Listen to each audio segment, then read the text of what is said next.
Right across this city, there are a number of favelas, or communities, as Brazilians like to call them these days, which have a huge amount of deprivation and poverty. But in this one, a group of Englishmen are doing their bit to help change the lives of the people who live here.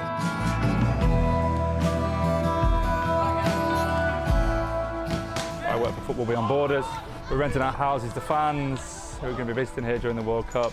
We're organising a Favela World Cup and we've been teaching a course of English. We kind of developed our own methodology, we call it talk, play, learn. And so we teach them English in the classroom for 45 minutes.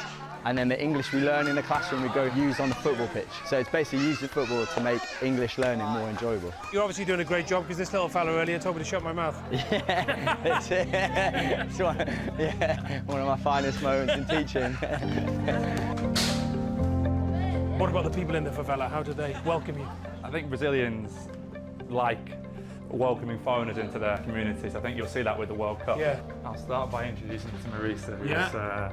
I guess the mum of the community. Marisa, she's the mum of the community. Yeah, it's Marisa. Hello, Marisa. Hola. Hello, very nice to meet you. How are you?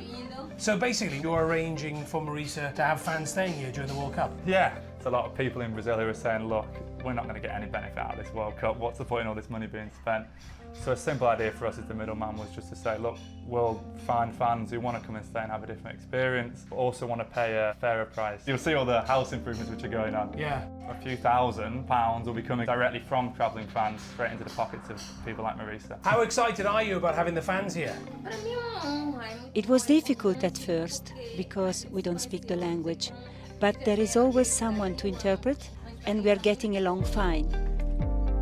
Right, I'll show you through to where the fans will be staying and where we're staying at the moment. I do love this bridge. It's just been done up. It used to be a bit scarier. This is called Beverly Hills. That's Beverly what we call Hills. this Welcome to area. Beverly Hills.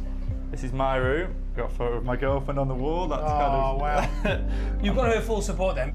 Here you are in one of the most deprived communities in Brazil, and perhaps some would argue putting your life on the line. I feel far more threatened in other places in Salvador and also in other places in the UK. And I think that's kind of our message here, is that this term favela, it's so stigmatised.